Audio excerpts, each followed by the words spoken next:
Today's episode of the Time for Impact podcast is proudly sponsored by Investing in Volunteers, the UK's quality standard for good practice in volunteer management. Check out more of their information updated regular on their LinkedIn page, and stay tuned to hear more about how IIV helps organisations create great volunteer experiences later in the show. This episode is sponsored by Volunteero, the volunteering management platform that helps you spend less time lost in spreadsheets and drowning in emails and more time developing your volunteering program and delivering impact. Whether you're coordinating 20 volunteers or 20,000 volunteers, Volunteero makes it simple to onboard, train, deploy, communicate, and report all in one easy-to-use platform.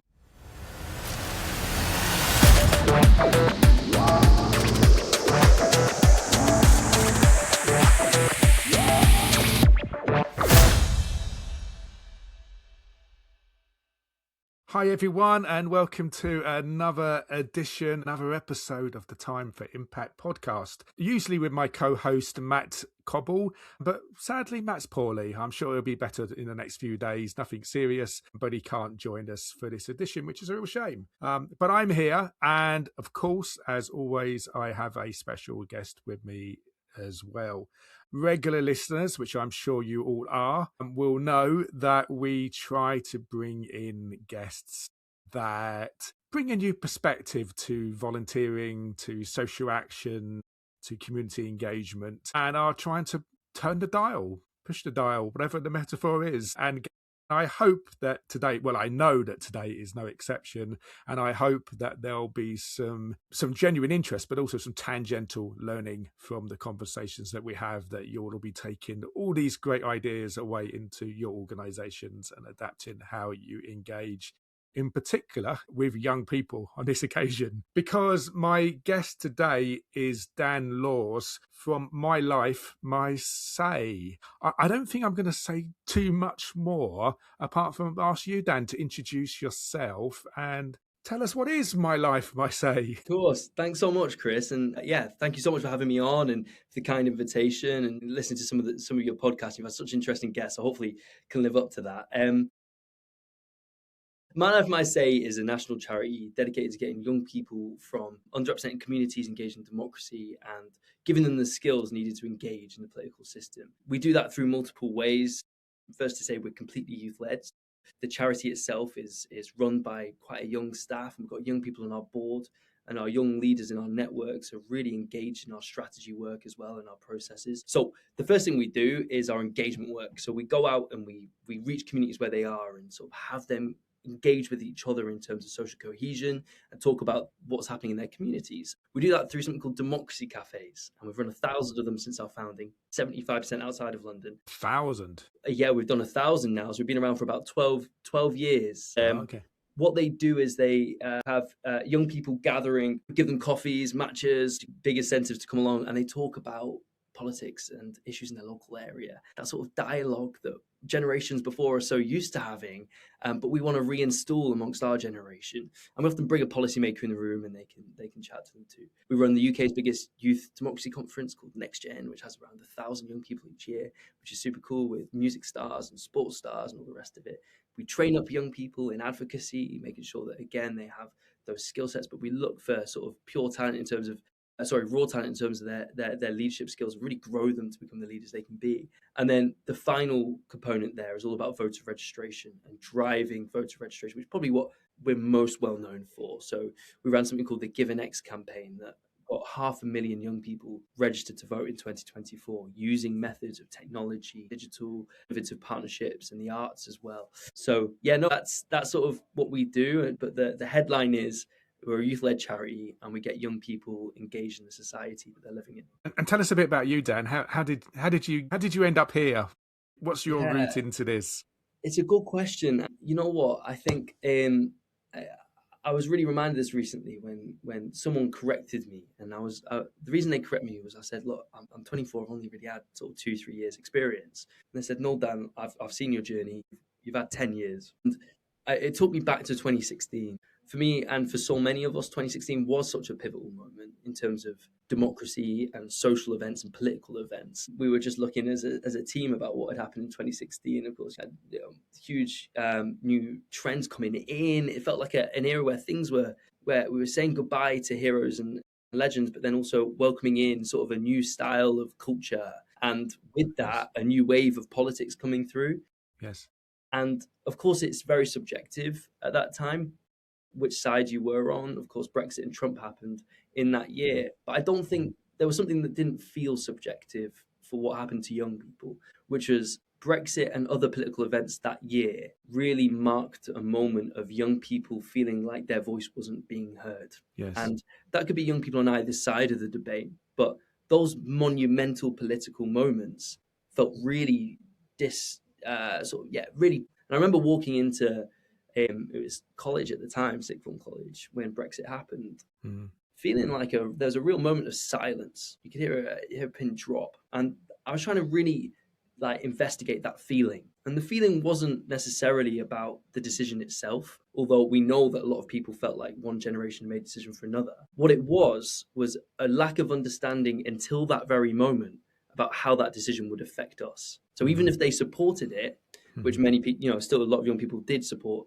the Leave campaign, I don't think anyone truly knew how big the decision that would be for us as a generation that we were going to inherit. Yeah. So what that indicated two things. That indicated, one, that policymakers weren't engaging us on that decision, but also we weren't stepping up to learn and to vote. And what I decided to do, I was 16 at the time, going 17, was gather friends across the northwest of England who felt really dissociated and distant from Westminster. And we started talking about democracy in youth centres and schools across the northwest. And in the space of sort of 2 years, we'd reached 14,000 young people, which is crazy, through our school networks. Wow. And then that's when I heard about a democracy cafe hosted by My Life, My Say. I was like, okay, this is part of something bigger. This is youth-led organising. This is sort of a bigger social action movement that we can get involved with. And stayed in touch with Mete, who's the founder of My Life, My Say. And joined the team about 3 years ago, coordinated the Give and Next campaign in that role, and now we've moved into the CEO role, co-CEO role, with my amazing co-CEO, Melisha, together. Yes. Yeah.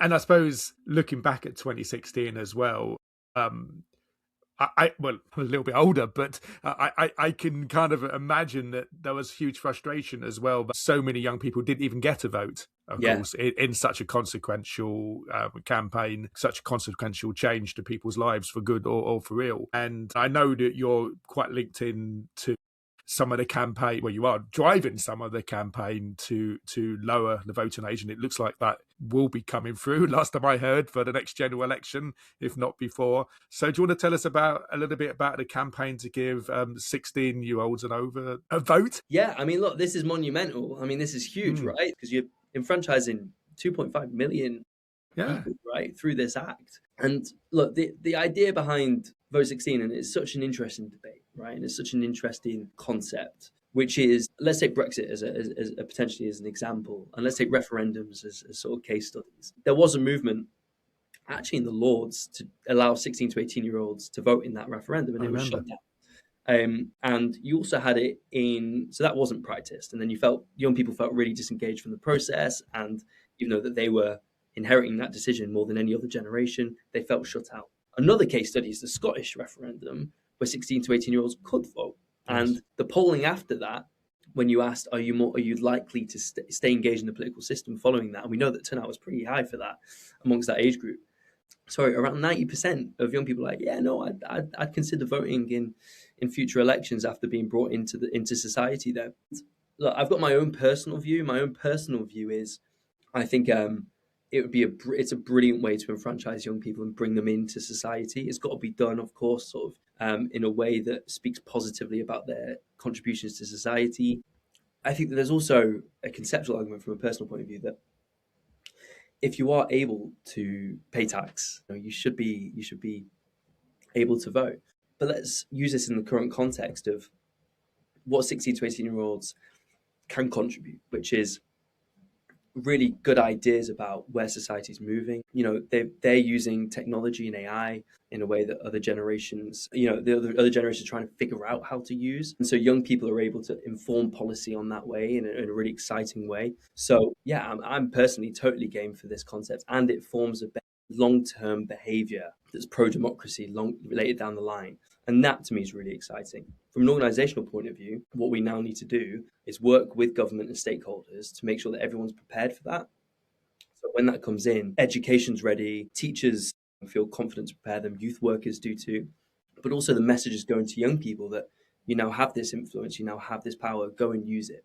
And when you have a bigger block of young people voting, of course that acts as a puncture into that cycle of young people being neglected by policy and then getting the brunt of that policy when manifestos are made. So that is hopefully what's going to happen, is that puncture that relies on us as an NGO doing our part, but government really delivering the education piece and that comms too. Yeah. I mean, on this podcast, because of course we focus on volunteering broadly, one of the conversations that, well, certainly the conversations Matt and I often have is that, we're quite keen on saying that volunteering is an act of democracy. It's an act of playing a part in your local community. It's playing a part in changing what you think is broken, improving local services. They're democratic acts as well as, of course, as voting.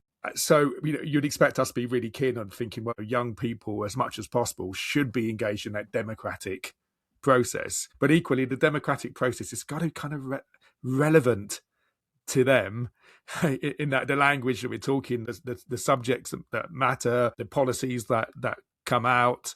And I imagine, obviously, lowering the franchisement age will help move that dial a little. At least I hope it would. So, but I guess there's still, because of I suppose, the historical disenfranchisement of young people when it comes to voting, there's work to be done, isn't there, by policymakers to truly engage young people in the issues that matter.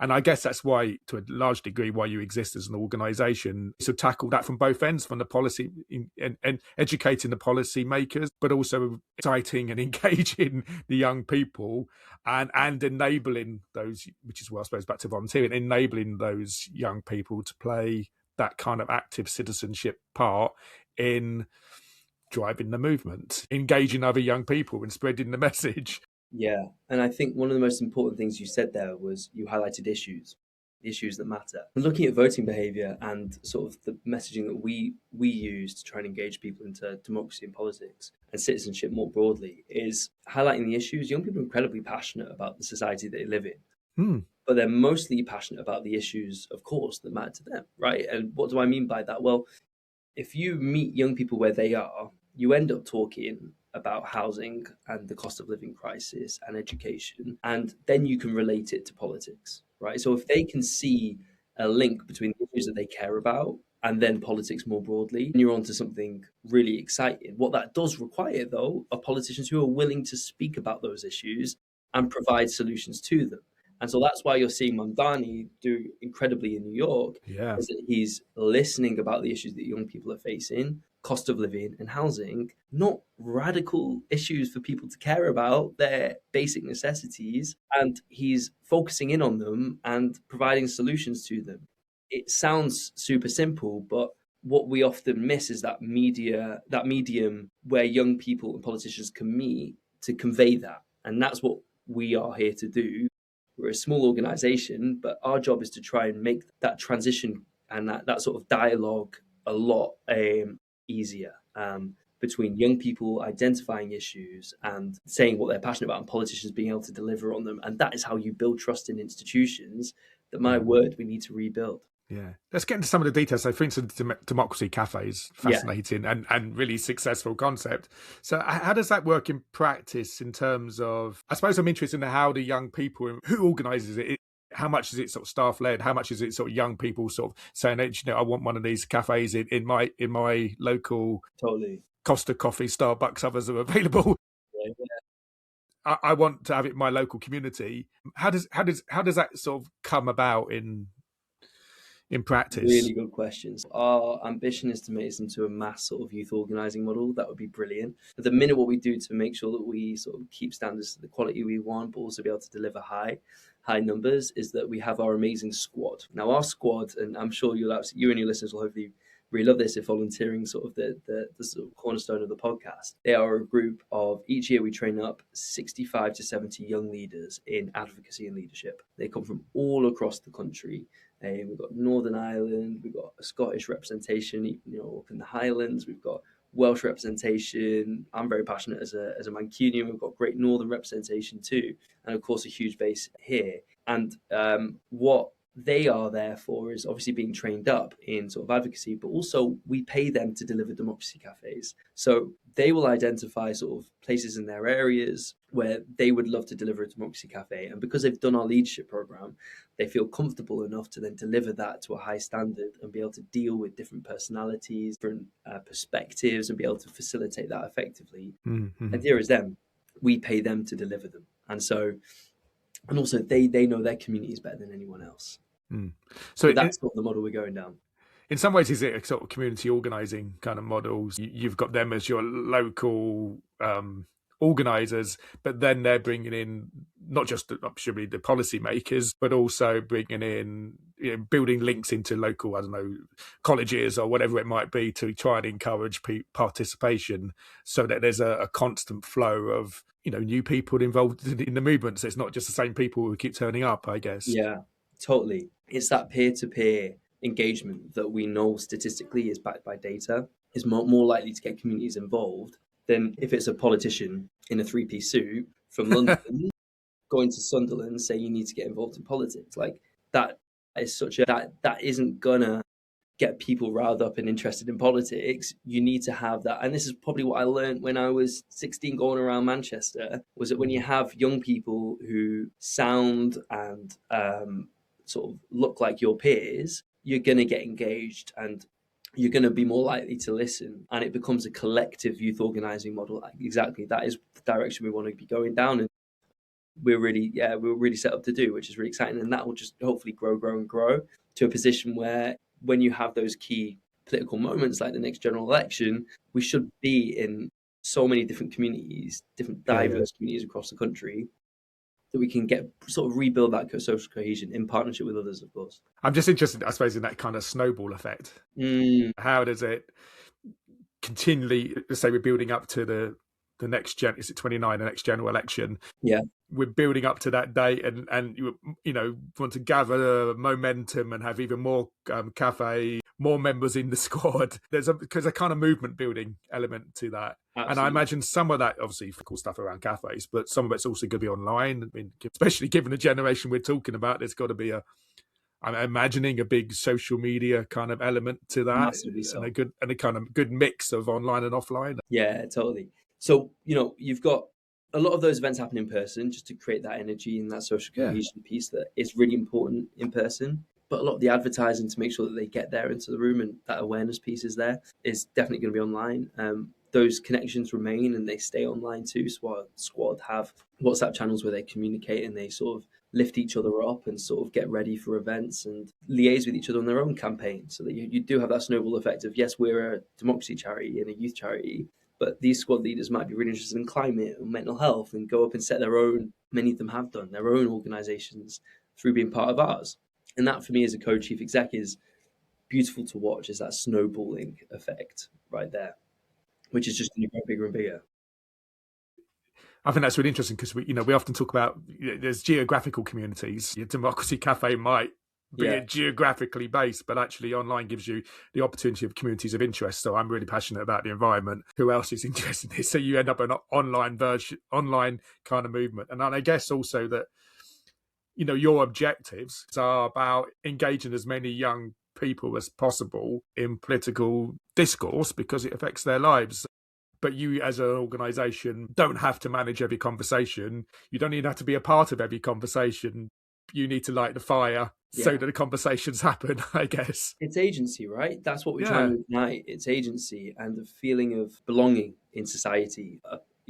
Philosophers right back to Plato and Aristotle have talked about agency and who has it and who should have it and who shouldn't. And I don't believe in that shouldn't piece. I think every young person deserves to feel like they are part of something bigger and they're part of society. because they do have something to contribute. They have perspectives, they have thoughts. And I think for too long we've told young people, A, you don't have a voice in democracy, and you know, we're not going to educate you about the potential power that you do have. But also, when you do speak up, are we really listening? I think if we as an organisation can go into an area where young people haven't been told that they can influence discourse and they can shape their local community, you know, you can go further and you can shape the direction of your country. That becomes really exciting. And I've been in rooms where you see that agency switch on and that fire sort of start to burn in their eyes, and you go, okay, now we're ready. These young people care about their community, care about the issues around them, and now they feel like they've got agency to do it. The next part is, let's skill them up and let's get them into the room of decision makers so they can talk to them about their community, but also sort of show up with their own values. And even by showing up with your values as young people, you shape the feeling of a room, and that becomes really exciting both for them and the decision makers as well. Across the UK, millions of people give their time to help others. They show up, they support, they change lives. They make it possible for thousands of organisations and community groups to exist, helping reach more people, deliver services and achieve incredible things. In fact, over 14 million people formally volunteer at least once a month, contributing billions of pounds to our communities every year, which is often not recognised. This Volunteers Week, the 1st to the 7th of June, we want to change that. Say thank you, loudly, proudly, and often, in any way you can. Thank every volunteer you know, and then thank a few more. Because they're not just helping out, they're making an impact every day. Head to volunteersweek.org to find out how to get involved and to download your free resources. Who will you say thank you to this June? As a volunteer manager, you're asked to wear many hats. No doubt your inbox is overflowing. You're using tools that don't speak to each other. And quite frankly, more time than you'd like is spent on admin and manual tasks. Volunteero exists for this exact reason. Volunteero helps volunteer managers bring all aspects of volunteer management into one easy-to-use, flexible system that can be molded to your exact needs. It is so much more than a database that sends out emails. It is an all-encompassing platform that empowers your volunteers to do more. We hear amazing feedback from their clients that include the likes of the RAF Museum, the Royal Voluntary Service and Keach Hospice. So if you'd like to learn more, book a demo on their website, volunteero.org, or email them at hello@volunteero.org. If volunteers power your organisation, here's something you'll want to hear. At Investing in Volunteers, we know great volunteering doesn't happen by accident. It happens when organisations commit to giving volunteers the very best experience, one that's safe, supportive, meaningful and genuinely impactful. That's why more than 1,000 organisations across the UK and Republic of Ireland have chosen Investing in Volunteers, the quality standard for good practice in volunteer management. Whether you're a CEO looking to build a stronger culture or a volunteer manager wanting to boost retention and engagement, working with your designated experienced assessor gives you a clear, practical framework whilst also upskilling your team. And the best bit is not about perfection. It's about learning, improving and showing your volunteers they truly matter.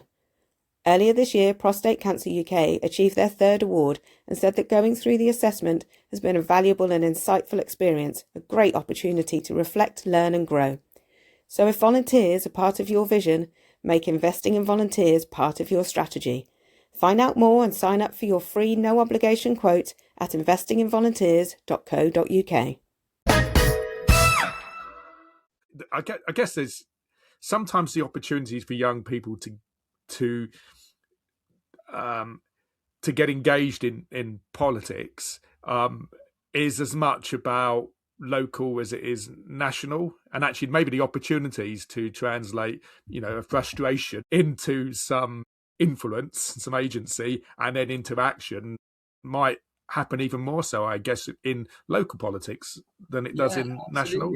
I think we need to completely redefine what community service and politics is, right? I think so many people are starting to talk about this. How do you make people feel like they're part of a democracy in between elections? A democracy, I don't think, is thriving in its fullest if all people are doing is voting once every 4 or 5 years and maybe in a local.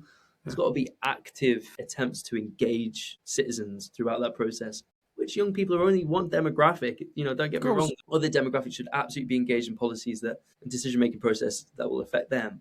And so what we're trying to do is create that mechanism in between elections. One thing that we're trying to move away from, My Life, My Say, was always the sort of the cool thing to fund during an election period. But one thing that I've always said to funders is the hard work happens in between elections. Making young people feel heard by decision makers in between. Really good case study of this was the recent National Youth Strategy that's just been created and launched by Secretary of State Lisa Nandy. What we did with another organisation, another movement called the I Will Movement, and Savanta, was we co-created the consultation process. And this was a way of which government could really listen to young people throughout that and embed their voices in the strategy. So we ran 9 democracy cafes focused on what young people want to see from that strategy in 9 different areas across England. And what was really exciting about that was that 100% of young people felt that their voices were heard in the National Youth Strategy consultation. And we ended up getting 14,000 young people in the end. So we had about a few hundred engaged in that process in the Democracy Cafe, smaller focus group representative of people in the area, to then 14,000 young people taking part in the consultation online, which then fed into the actual strategy. Really good example of government really trying to reach a demographic, listening to their voices, and then embedding it within the process. If we can replicate that, if we can keep creating consultations and systems in which citizens feel like they're part of that process, surely got to be a step forward. Sure. As somebody who does a lot of work on in my consultancy work on impact measurement, those case studies, those stories, they're the impact stories that really matter, almost more than the numbers. In a sense, it's our action led to policy change. Policy change led to changing life. So I think that's really interesting. And I absolutely, as a slightly older person who's a long way off being the young, can describe as young, but I feel that frustration anyway in society. Election comes around every 5 years, and I get a leaflet from the various main parties, and I think, well, I haven't heard from you for 5 years. Now you're telling me you're out in my community litter picking or whatever you're doing. Frankly, it just rings cold to me. I'm sorry. I take that very cynical. What I want to see is what you're doing in the community in the meantime. And as you was talking, I was thinking a couple of years ago, this is just in my parish, the local council were being lobbied hard to sell off the playing fields, And when just as you was talking, I thought back about there was a campaign, and a successful campaign to stop that. But it was a load of 50 and 60-year-olds running the campaign. The people who are really, I'm not saying that 50 and 60-year-olds don't enjoy playing fields, but the people who are probably using that facility more are school-age kids and younger adults who are playing sport. But they weren't really engaged in that process. And that's not me having a go at the young people. That's saying, well, surely as a community, we missed something there. By not engaging the stakeholders who are most affected by the loss of green space of that kind. In that, it was successful, but in that conversation. No, absolutely. And I think, young people are already out there doing some brilliant voluntary work, right? In getting out there engaged. And it's all part of the same thing. This is one of my big missions since getting involved in this back when I was 15, 16, was saying to the volunteering and the social action world and sector that democracy falls in it. It really does. And I think there was a feeling, I'm not saying I was the only one saying that, I think there's quite a few people saying it at the time, but I think there's definitely a feeling like that's it separate. That's more of a public affairs team piece.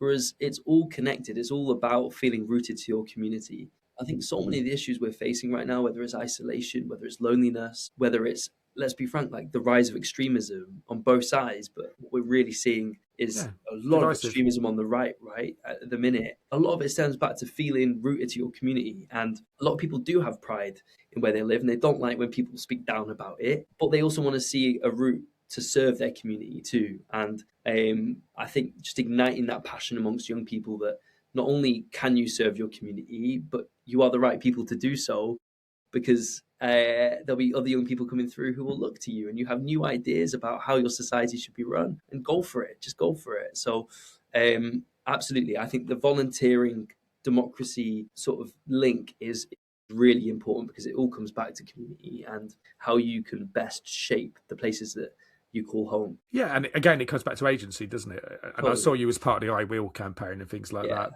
But it comes back to agency. If you have the ability to play a part in making your community better in whatever way, it connects you to policymakers and decision makers and helps you in campaigning, but also it gives you more of a sense of power and control, and a little less frustration, I guess, in that things are happening. I suppose I'm interested in your thoughts for the charity sector as a whole, or the community sectors, about how we can be much better at engaging young people in volunteering, because the statistics suggest that we're still very much struggling in that area, particularly in deprived communities. Yeah. Particularly with disabled young people as well. And it feels to me that we absolutely do need to up our game as a sector to help mobilise, but also engage young people in taking active part in their community or communities of interest. It doesn't really matter. It still feels a little bit like we're talking down to young people in some parts of the sector, if I'm honest, brutally honest. I don't know, as obviously a leader of a very youth-focused NGO and a young person yourself, what's your pearls of wisdom for the rest of us that we should be taking away? It's a really good question, and I did a LinkedIn post earlier this year that got some really interesting sort of feedback, and I think there's quite a lot of interest in it, because it was about let's push more. I think and that sounds simple and cliche, but I think as a sector, we know, but we don't communicate externally how angry we should be about the state that young people are in at the minute and the bargain that they've got. It's quite brutal, to be honest with you. I mean, looking at the youth unemployment stats, looking at even today, the data coming out about student loans and how that's really bringing young people down. Young men at sort of the age of early 30s, the most common living arrangement is with their parents.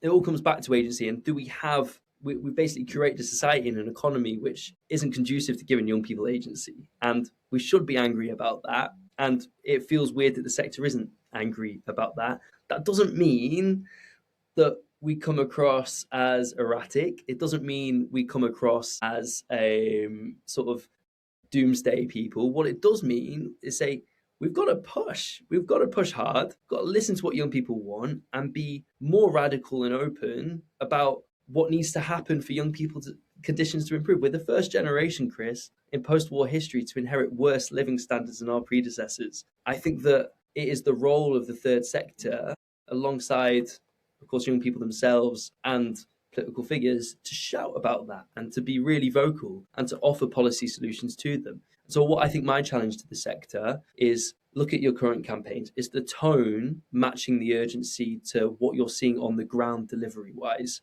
And often it's toned a lot down. There's a way to tone it up in a way that doesn't, again, feel doomsday, but reflects what your youth workers are seeing on the ground. And that, to me, is the challenge I have to the sector, is can that match a little bit? And we do it in quite, hopefully quite fun ways, right? So the Give an X campaign was all about sort of trying to bring hope back into our politics. And we did a lot of work on that urgency piece about young people needing to have a voice in society and stepping up and voting. But again, we did it through sort of storytelling and influencers and memes, etc., which matched the urgency, but didn't do it in a negative tone, did it in a real positive way. And on the right platforms as well. Absolutely. So, and on the platforms where young people are, right? And I think that is my challenge to the sector, is can we, what you're seeing on the ground every single day, and staff are doing incredible work, your volunteers are doing amazing work. In that head office, are we being loud enough, both in those policy rooms and in our sort of public campaigning, about sort of the state of the minute and how it's treating our young people? I wonder in volunteering as well, whether we're, this probably applies to all volunteers, not just to young volunteers, but guilty of thinking entirely what young volunteers can do for us, for our cause, for our organisation, which of course is important, but not really thinking enough about what the benefits of volunteering, of giving agency to young people, has for those young potential volunteers. It has an impact on those young people. Volunteering is good for your health. It's good. Mm-hmm. It's good for your development. It's good for your career. It's good because it gives you agency and power in your communities and so on. And I wonder whether us as volunteering leaders could be shifting at least some of our focus away from getting the best out of young people as a resource and thinking more about allyship, thinking more about enabling and those kind of parts of engaging young people in terms of our mindset. That's really interesting. I think don't ever underestimate as well the power of intergenerational dialogue, right? Moments and wisdom. I think young people are actually really craving that. You're seeing a massive trend right now of young people going to church and religious institutions. And I was chatting to one of my mates who's just done that, and he's obviously not representative of whole of society or young people, but he was mentioning that a huge part of that is it's one of the only times he's ever had where he felt that he was part of something wider and he could chat to people from different generations. Obviously there was more there that he was searching for, but that intergenerational piece that you can find through volunteering, I think is a new piece that we didn't realize the power of maybe 20 years ago, but now I think young people are craving. They're really craving. And that goes both ways. That goes young people volunteering and supporting different generations in ways that they can support them. And they've got a lot to offer there. But also, other generations supporting young people in navigating this world and rapid change. And I think I'm really passionate about that. And I think, one of the first meetings I had actually in this new role was with CEO of Age UK, and thinking about is there anything down the line that we can do as sort of a leading youth charity in Age UK in terms of bringing together, because a lot of those issues are very similar that they're facing. Isolation is one of them, and it's something I'm really passionate about. It's no one should be feeling isolated in the most connected times. Really, technology, we're pretty lucky in that respect. Why do we have people feeling so isolated? So I think having, knowing that both generations feel that, well, surely there's something there, right? But that relies on them talking to each other and coming up with solutions. So yeah, I loved what you said then. And I think volunteering can absolutely promote that intergenerational dialogue that I think is absolutely needed. Well, volunteering, I would say this, but volunteering is a connector. Yeah. I love social media as much as the next person, but not as much as a lot of young people, I'm sure. In a world that is so driven by social media and in a world that is so divisive as it is, volunteering does exactly as you described that, not just intergenerational, but it brings people together with different outlooks, different backgrounds and lived experiences. And that's got to be a good thing, right? Isn't it? Just, to instead of saying, oh, I think X is really, really bad and I think Y is the best, and I disagree entirely, which is what I see on certain social media platforms, getting together and saying, oh, we both think there's something wrong here, let's work together to solve it, which is what volunteering can be at the end of the day. Absolutely. Got to be part of the solution to the problem. I'm completely with you, and I've met some of my best friends through volunteering, and it is when you've got that shared mission that binds you all together. And again, I keep banging on about community in place, but I think as a proud man, like, it really is rooted in me, that sort of sense of pride of place, and everything you do comes back to how does that support your community. I think when you've got that shared love and you meet people there in that shared place, I don't really care who you've voted for, or what your favorite TV show is, or what music you listen to. I want to meet you there, and we can do activities, whether that is litter picking or whether that is, encouraging young people to vote, or, there are so many different activities there through volunteering that sort of are binded by that sense of community in place. To me, it seems like a no-brainer that's where we should start again. And we almost need to go back to basics in that respect, don't we? And sort of find what was so rooted in that sort of community-based volunteering and really invest in it and bring it back. We can disagree on why somebody's feeling lonely and who's to blame for that, but actually we can get together and solve the problem. It's a much better way forward in my mind. Maybe that's the pragmatist in it. So yeah, that's fabulous, and that hopefully people will take some of that, particularly what you said earlier on about marketing and stuff in terms of being on the right platforms, the right messaging.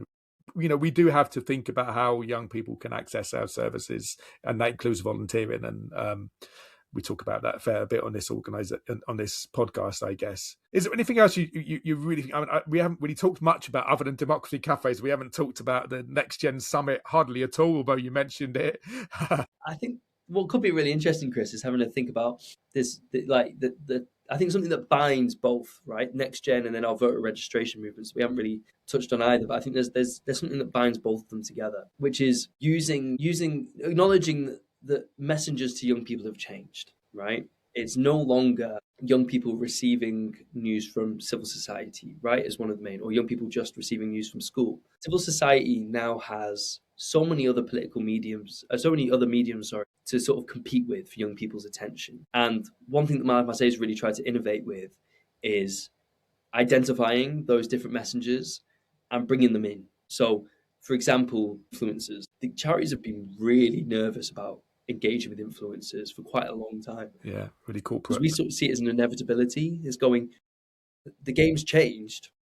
How can we use this to our advantage? And how can we devise systems internally that mean that we do feel comfortable using influencers, right? So, for example, we've got a very intense sort of risk assessment. We've got to go through to make sure that an influencer is onboarded. We make sure that they understand the expectations, and our young people are aware of them as well. But we still use them, both at Next Gen Conference to speak to young people and draw in a disengaged crowd. The reason they show up is, I'll tell this story. I was walking around once with the Mayor of London, Sadiq Khan, at one of our Next Gen summits, and then an influencer as well. And a load of people were asking for the influencer selfie, right? And of course, everyone also knew who Sadiq Khan was, and also went for pictures too. Yeah. But I think it was really interesting to see that young people probably held them both in terms of popularity and awareness of who they were, sort of around the same, even though one sort of running the city and doing a huge job of that. And one speaking to camera day to day about the topics that young people care about. And so what we do is we try and bring those worlds together. And that is both in the Next Gen Summit, but then also the practice that we have for GivenX, the voter registration campaign as well. We will use influencers both from social media and social media stars, but also in culture and music and sports, and we'll bring them in and we'll use them as messengers of our message, which is, you've got agency, go make a change. And they'll often tell their own story. And so that's, again, one thing that we're really learning constantly and evolving, but also really want other charities to explore, which is, how can we use people who may seem completely different to us, but are really popular with young people, and sort of use messaging as a bridge to bring them in. Yeah. We had our Next Gen Summit last year was at the Ministry of Sound. We took over the Ministry of Sound, and young people showed up to talk about democracy and sort of the direction of this country. And we had people like Lord Heseltine, who was our political advisor. We had Lord Heseltine. We had Zach Polanski there as well. But then we also had DJ AG, a huge DJ for our generation there. You had Eni Aluko, the sports commentator, and they're all there talking about agency and how they've used their voice for change. And I think that acknowledging that messengers have changed is one thing, but using them to your advantage is another. And that is something we're just going to keep evolving and keep chasing. Yeah, and I think you're absolutely right. I think, in fact, I'm thinking as you're speaking that there's a podcast episode in needing to be made about use of, involvement of influencers in volunteering, because I don't hear enough of it. I've dabbled in it myself in the past with limited success. Yeah.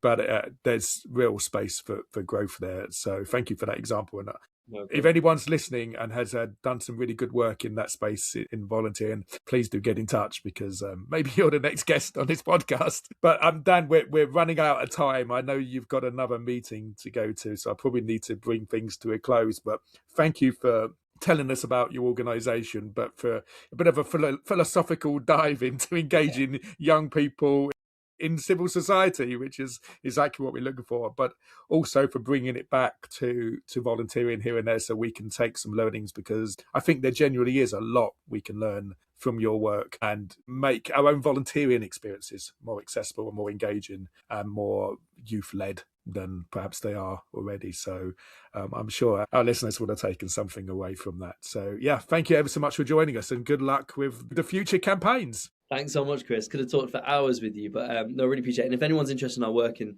finding out more, you can reach us mylifemysay.org.uk, and yeah, I'd be really happy to reach out. Yeah, and we'll put all the links in the show notes so people can contact you. Thanks. Brilliant. Thanks, Dan. Cheers, Chris.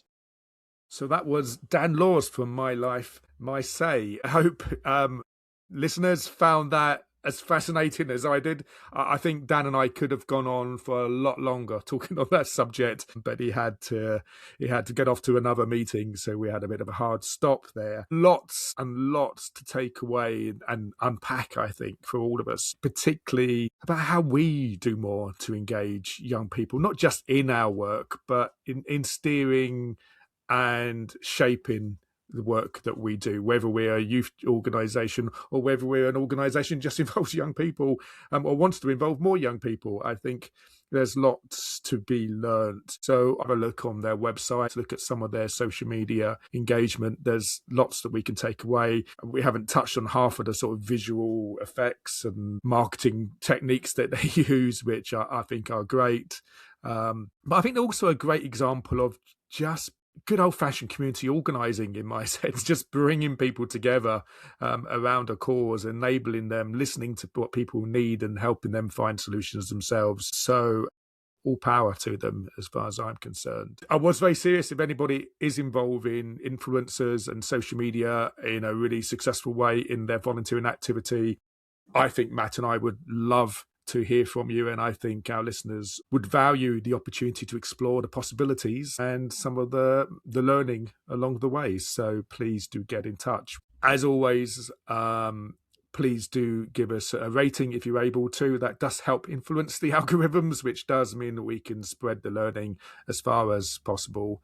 Do it the old-fashioned way. Tell somebody about the podcast. Tell them what you thought and encourage them to have a listen too. We'd really appreciate that if you can. And I wouldn't be a very good consultant if I didn't say and remind you that, of course, Time for Impact does more than just this podcast. We do help organisations radically sometimes and sometimes moderately rethink their volunteering, both in terms of your strategy, the structures and processes that go around volunteering, stakeholder engagement, and all kinds of things. We specialise quite a lot on the impact of volunteering because we know from conversations that we have with many of you that that's helping get stakeholders, CEOs, boards, funders, etc., to really understand not that just that volunteering is a nice thing, but actually volunteering delivers real social and strategic value to the organisations and the societies that you work and live within. Is really important. So we do help organisations capture and then leverage that impact. And we do that in complicated ways with days on your offices and with your colleagues. We do it in very simple ways with online tools as well. We also have a volunteer survey, which is a volunteer experience survey. So you can see what your volunteers really think of you, which is we do provide a comparison with all of the organisations who use the survey, so you can not only see how your volunteers think of you, but also how that compares with other organisations in the sector. So again, do get in touch if you think we can help you with that. And we're available for running live conferences, live keynote sessions, workshops, etc., etc. So there's lots that Time for Impact can do to help you revolutionize your volunteer experience. So please be in touch. Until then, until the next episode, I wish you well, and I'll speak to you soon. Bye.